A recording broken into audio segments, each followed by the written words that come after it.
My name's Jason Jarrett. I'm an exercise scientist and an exercise physiologist. Every injury is unique and every fitness goal is unique. Work with me and you'll get the professional direction you need with your situation.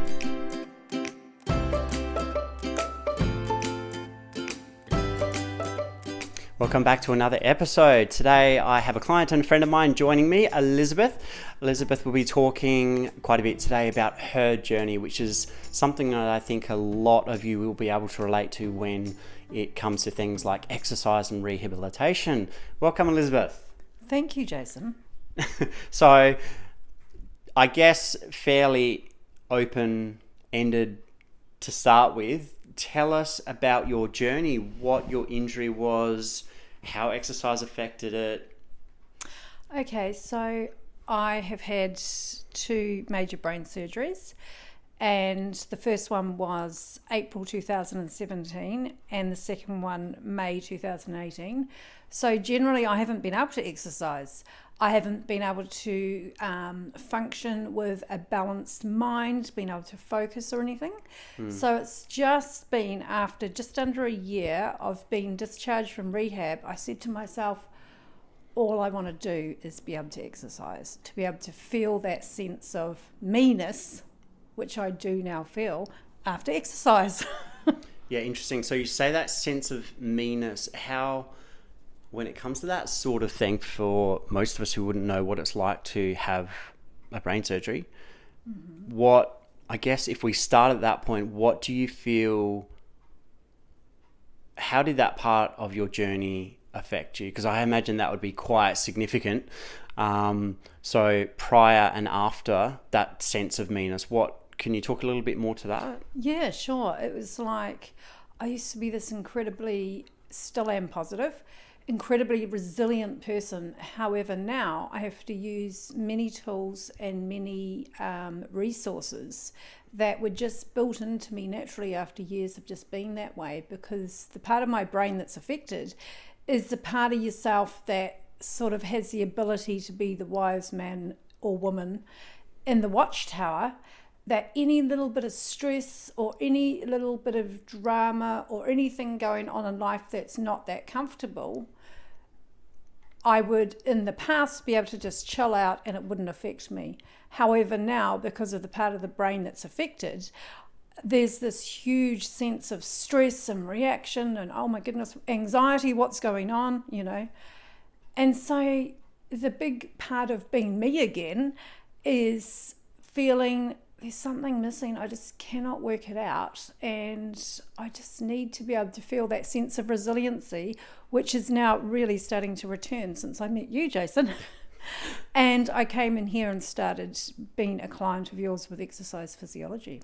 Beautiful. So you mentioned resilience and anxiety as being what, so those two things stand out to me from what you just mentioned. As so were they the two primary things, would you say? So before you felt you were quite resilient and it's something you didn't have to do consciously, and then there was all this anxiety surrounding what sort of... Well, it's interesting because in the past I didn't feel anxiety, I didn't feel fear, I didn't feel, many forms of, oh my goodness, that's going on, what am I going to do here, and now it's like all of a sudden this anxiety kicks in, and for nearly 10 months I wouldn't even use that word. I was like, there's no way I could be anxious, I actually remember you mentioning that in a session that I remember when I mentioned about anxiety and a video that I've done on anxiety before too, you mentioned something about not even being able to use the word for a while. So that's interesting. So how does that, what's happening there? It's like I became the opposite of what I was like. However, what I realized is having these two brain surgeries actually gave me what I would consider a very rare possibility to go within the depths of myself. And out of that came now more of a understanding of what's really going on. And in the past, perhaps I was a bit disassociated, I was a bit too resilient. And so now I'm reaching that balance where I'm starting to feel that meanness again with a lot more emotion and a lot more responsiveness to how life really is, not how I'd like life to really be. Too resilient. What how would you say you were too? That just stood out to me. So, how would you say you were too resilient? What does that sort of mean in your view? Well, it's interesting because I am trained in ways that works with people about resiliency. And so this comes from a professional and personal experience. And what would happen is it's like a resilient person or an over-resilient person like I was would let those tiny little things build up. And then you get to the end and all of a sudden you've got a illness or a problem that probably wouldn't have manifested in that way had you been aware of that first issue that was starting to, occur. Oh, okay, interesting. So it sounds like you're referring to sort of bottling things up, whether it's health wise or psychological stuff, and then something sort of happens there, or there's a breaking point, I guess. Yeah, it's really interesting because previous to the surgery, I would just be with myself and I wouldn't reach out to other people. And I was one of those really resilient people, and everyone just thought I was so confident. And so I wasn't really in touch with not feeling that way. So I think I see what you're saying. So you were a lot more sort of independent, or maybe didn't rely on others as much. And okay, right. And you certainly don't. I've only known you a couple months now, and I can tell you that Elisabeth certainly seems like a resilient person to me, but very friendly, personable, and definitely I wouldn't say an introvert or someone who doesn't rely on others. So I can't comment to the sort of person you felt you were before, but it's interesting to see how either the brain surgery or the journey or both might have affected your perceptions and sort of here you are now. Yeah, and it's very interesting because at the soon after the second brain surgery, when the rehabilitation team came and visited me at my place, I was just in this space of like, I don't know what to do. I can't walk properly. I can't think properly. I can't function properly. And they turned around to me and they said, so what really makes you tick and what has really worked in your life? So I spoke of that was going to be my next question. What has helped the most? And I spoke of how I was a trained coach in the wellness modalities. And they said, well, perhaps you yourself could become your own client. So that's what I did. Definitely. I think in a way we tend to underestimate the power of thought. I mean, in a way we don't. We know a lot about this stuff now, and it tends to be more popular than it used to be. But still, when it comes to health and wellness, medical health, I think just the power of positive belief can have a massive impact, particularly when it comes to recovering from brain surgery and the sort of journey that you've been on. Oh, absolutely, because 9 weeks after I had the brain surgery, there was an incident that still hasn't been correctly diagnosed and understood. It's one of those strange things that happens. And generally, I was in situations where I was actually lost. So my son left work to come and find me, pick me up. And it was the most scariest experience. Wow. Where all of a sudden they're starting to suspect I've got potentially early dementia, and these are the start of comments they're saying. And I just went to myself, there is absolutely no way I give consent or permission or any focus or attention on having early dementia. And then for 2 months it was like that. It was just so difficult to function. And then I started climbing out of the pit I felt I was in through what I have used over numerous years with other people that just start beginning to look at themselves and everything like that. So I applied it to myself. And then I started doing these courses and repeating training and doing all these things. And, as you know, you've met my partner. I've got the most wonderful support. And this is what's changed so much, When I need something, I actually express what I need. I share with other people what I need. Whereas in the past, I would never ask for anything and say, I need this, I'm feeling anxious. Yep, just I guess the power of acknowledging our emotions and what our needs are and being able to express that to others. And that's communication skills and being assertive and compassionate. And so interesting. There was something you mentioned there, but I forgot what it was. That's okay. So sounds as though what you're saying has changed the most then is that you've become resilient in a different way, which sounds like a good thing. That's what I was going to say. I'm the one who's getting amnesia and dementia now. So, Rubs off on you a bit. Next question: is it contagious? No. So, what? I had it and then I let it go. It's a process. It is a process. That's okay. That's fine. I'm totally going to leave this in. I don't even cut bits out anymore. So what would you say then has been the biggest challenge for you so far? Wow. The biggest challenge is, during that 2 months, and sometimes now, when I'm at these specialist appointments, they'll start talking about the reality of what's happening. And all of a sudden I'm crying. There's no sense of, I don't feel like crying. I don't really want to cry. There's no defense mechanisms because whatever part of my brain is so affected, it just comes out. And so that's huge for me. That's so huge for me because, and this is a huge thing other people have noticed in me, that I'm more delicate, fragile are the words that people use. It's a sense of vulnerability. And another thing that, I've coached people and worked with people for many years where they've felt vulnerable and I've helped them so much, but I've actually never felt that vulnerable in my life. Yeah, I totally hear what you're saying actually. So it's very different for us to work with people who have injuries and illnesses and not to really know what it feels like, what they're going through. So I guess you got that unique perspective of like, wow, this is what it feels like to be maybe disempowered or to be sort of on that journey. Absolutely. And it's not like I didn't have the empathy before. This takes it to such a different level of understanding people or being able to connect with people, because it's like it opens many doors to be able to share with people what's helped me.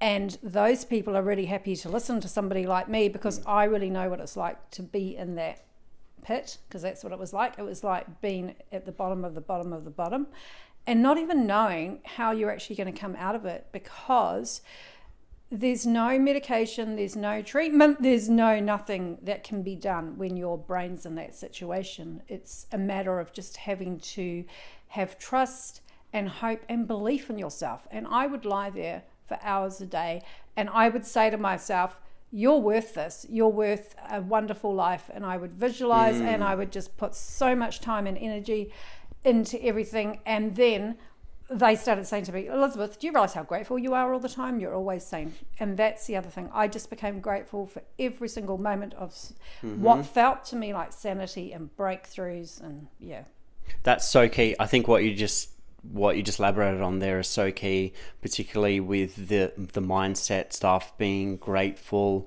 and almost in a way like almost thinking yourself better, or at least that's part of the medicine, is that the attitude that you bring with you. And I imagine that's probably part of the whole neuroplasticity thing. You know more about that than I do, and I'm sure we'll get into that in a bit more detail, but just the power of positive thinking, having gratitude, and I've spoken about this on my channel, keeping a gratitude journal, cognitive behavioral therapy, and this what I feel you've like sort of done intuitively or through your sort of your expertise as you've applied that to yourself. And it's incredible. Like, this stuff works. It does.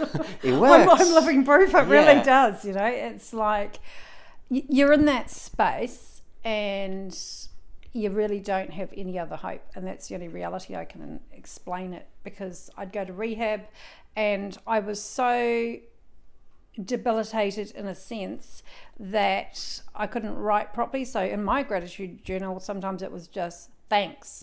Love, sure. Just words. I was just. But it's the emotion, isn't it? It's the spirit. It's with gratitude journals. It's more about the process of trying to be grateful for something. It's not necessarily about having things to write down on a list, but just putting your brain in that state where you're trying to think about the grateful things, and it's meant to become more of a automatic behavior. And I do it myself. Try to do it daily. it works. You just stop. And I've spoken about negativity in the past as well. I've suffered from negative mindsets myself. That's why I talk about that a lot in my videos. I've suffered from anxiety. That's why I talk about that. I talk about a lot of things that I have personal as well as professional experience in. And yeah, the gratitude journal, this stuff is like, it works. You've just got to do it. And it's not that hard. And if you have a bit of a ritual that you employ to do that, it can be quite nice. It's a little bit ritualistic. You maybe start the day with it, and we can touch on that a bit more too with the aromas and essences and stuff that you can employ to make it a more pleasant experience, and set your intention with this sort of thing. Involve as many senses as you can. So I didn't mean to go off on a tangent, but that's what I do on this channel. Talk about myself. So here we go. Sorry. No, it's fantastic, because for me to feel like, for what I really did was I listened to my inner guidance. I am trained to make people feel that they can learn to trust their own inner expertise. And now I trust my own inner expertise. And I was like, something's missing. And my inner guidance was like, exercise, but not go to a gym. And then all of a sudden, bing, in front of me, exercise physiology. And I just went through it, and I looked through all the possibilities, and I chose this company, and Jason was chosen for my exercise physiologist. And it's just been the most synchronistic, adventurous process for me, because it's like, wow, I walk in here, not only am I getting the exercise physiology, but I'm getting mirrored back to me somebody who actually says, wow, what you say is really cool, and what you've done and how you've done it's amazing, and I would like to interview you, Elisabeth. And I was just like, wow, that is so amazing. Yeah, absolutely. That somebody like you with your expertise would feel a resonance and a belief in what I'm doing. Definitely. Definitely. And something that stuck with me that you said before was about, like, you felt like you were in a pit. So that's a very visual metaphor that you use there. And I think that really helps to give an idea of where you were at sort of emotionally with that sort of picture. Yeah, it's like when I describe being in a pit, what comes to me, and it's really funny, and it happened numerous times, is in the Star Wars movie when the walls are closing in and you get the sense you're going to be crushed. So you're in this pit. The trash compactor on the Death Star, I believe. That's it. And I saw that when I was 11, and it stuck with me. I never want to be in that situation, and that's how I felt. Just totally, I was being crushed. My ability to express myself was going, and everything. And so inside my brain, and it was the left and the frontal cortex and the temporal lobe, those two areas of the brain were dissected because there was a tumour travelling through there. So as we know, those parts of the brain do affect you in the way I've been affected, but it was just like all of a sudden I was just like, all I've got to do is just be with this, what felt like in a pit, crazy, being crushed. And it was this extreme of a very adult, functional person and a very wounded, freaked out child, the other person. And rehab taught me, and then in between that there was trying to walk properly and move properly, because I had such a misaligned eye that I couldn't function properly. And so what it taught me was, okay, perhaps this is, a really rare experience where you get inside the brain in a really amazingly freaky way. And so what I did is I started writing it down, and I couldn't write very well. I could speak, as you can hear, I can still speak perfectly. If I want to say something, it just comes out, but I cannot write as I can speak. And I was just, so grateful, and here comes the gratitude, that I had the opportunity with this incredible rehabilitation team. And they started saying things to me like, you're quite different, aren't you? Always what you want to hear. I was just like, well, this is what I do, and this is how I do it, and everything like that. And they said, well, you're making these remarkable, changes, and this progress is amazing. And I would get there. And all these incredible things would happen, and they would just go, "You're doing so amazing. What are you doing? What else are you doing?" And I just explained, "What you're saying to me, I'm doing at home, and I've got the motivation and connection and commitment to keep going." And then they would just try and use that word anxiety. And I'd go, no, that's not it. There's absolutely no way on that. Yeah, that's interesting. And then when I accepted it and looked at it and went, okay, so that's how it is, all of a sudden I just reached this plateau of relaxation, being able to have that meanness back, being able to say, okay, Liz, you're a different person, you're more anxious, you've got these vulnerabilities that you didn't realize you had. However, you're not going to lose the quality of life over it. You're just going to keep going, and we're going to adjust, and we're going to work with life to make this all work the best it can, And now I'm in this place where I'm about to go to Vietnam. Nice. Yeah, and reconnect with what I love doing, which is teaching English in different cultures. And also to be able to say to myself, okay, you can do this still. Your brain does have enough stability and capability to believe in yourself and go back into the professional, reality of life. Now, you mentioned before about applying the things to yourself that you apply to your clients. What sort of things does that involve, just as a general overview? Okay, so the first thing is the time in the morning to make a connection with yourself, in the sense to make a connection with a part of yourself that believes in yourself. So every morning I would wake up and I would say, today I'm going to be calm, peaceful, harmonious, balanced at the same time, and a lot of safety went into that, so I could feel safe to be the way I was and everything. So I'd spend that 5-10 minutes. I also take numerous supplements, as I'm trained in modalities to know what I'm doing, and I also love this, is that all the things I'm trained in, I have mentoring and ongoing professional development. So what I did is I said to myself, I want to feel this way. To feel this way, I need to do this, this, and this.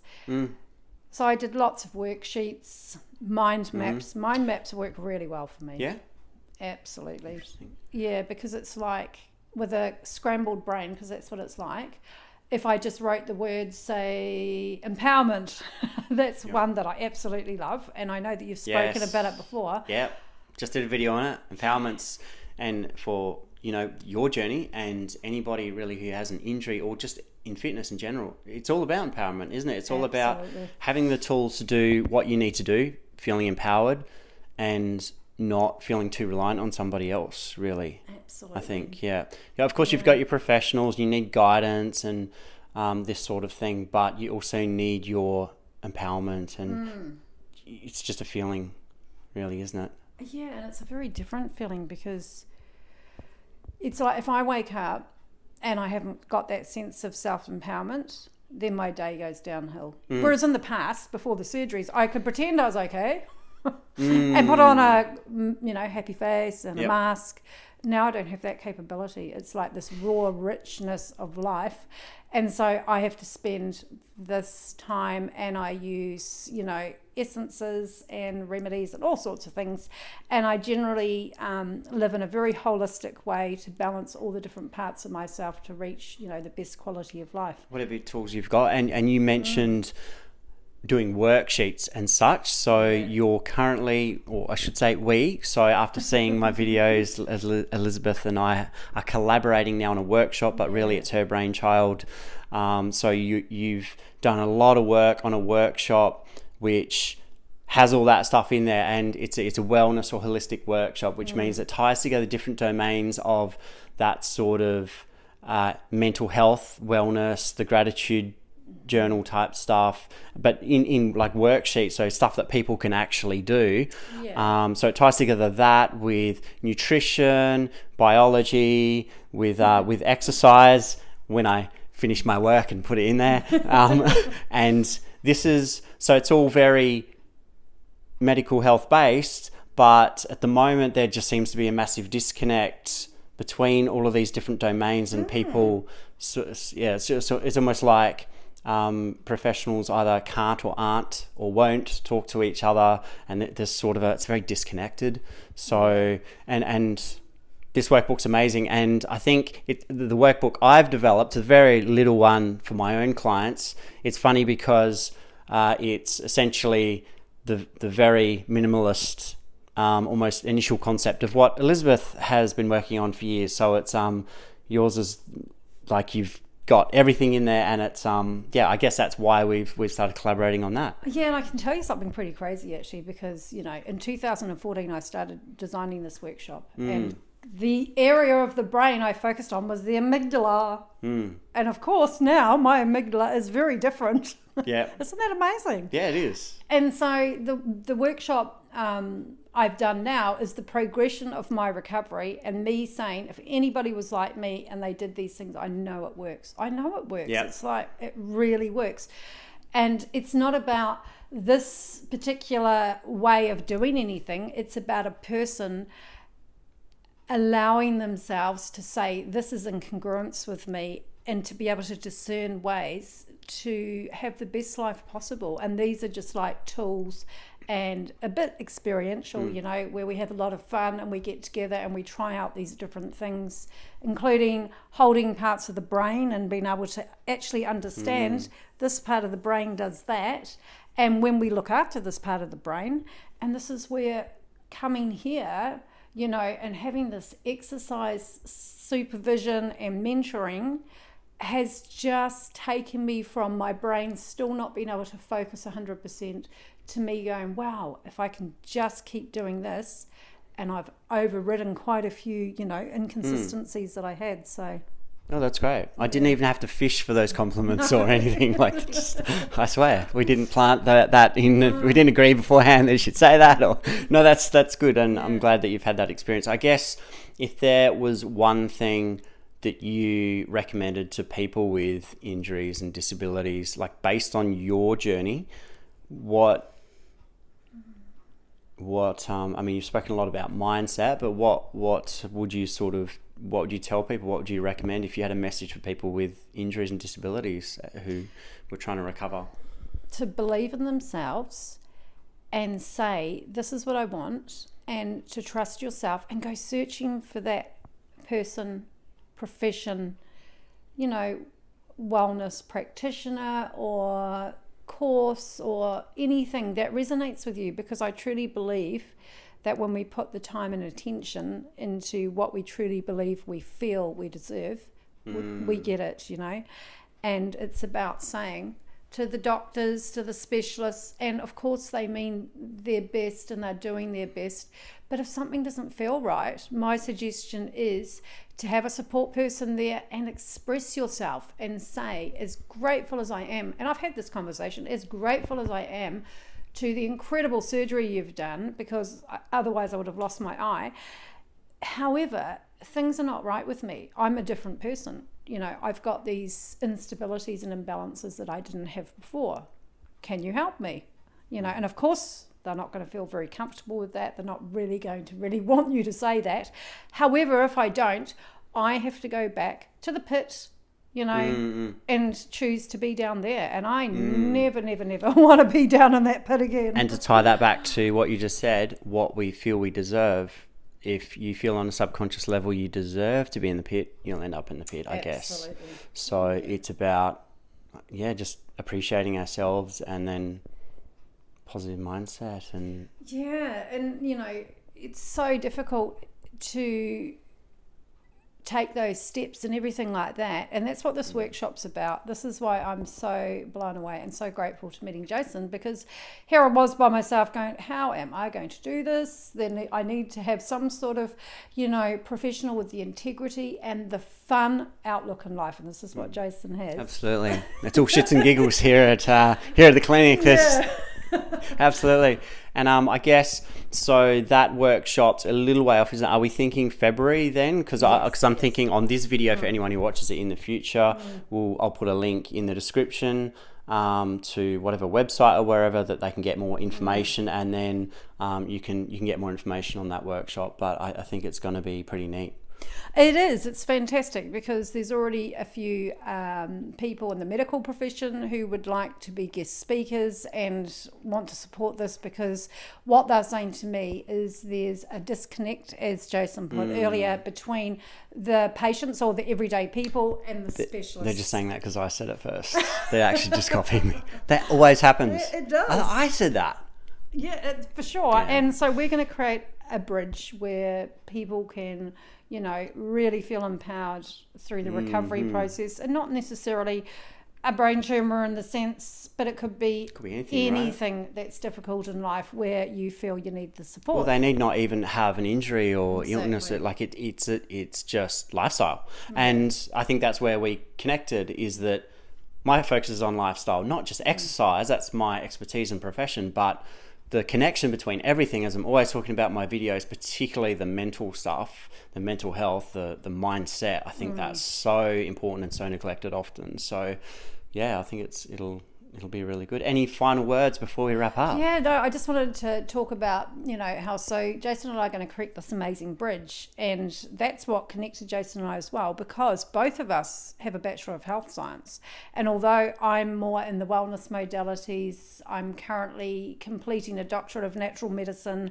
and I've got all these other qualifications, but it's like meeting Jason and going, wow, this is exactly what I used to lie there saying. I need to have the energy to go searching for the missing link, and I actually call him the missing link.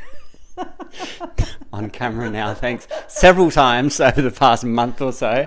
I'm the missing link, so if you didn't know before, now you know. And so we're planning next year to do public talks. Yep, so February-ish, is it still? About middle of February. Yep. Yeah, starting to do public talks. Having a place where you can connect with us and maybe do it through Zoom, events and things like that. And then the workshops will be kicking off in about May, June. So stay tuned. Yeah.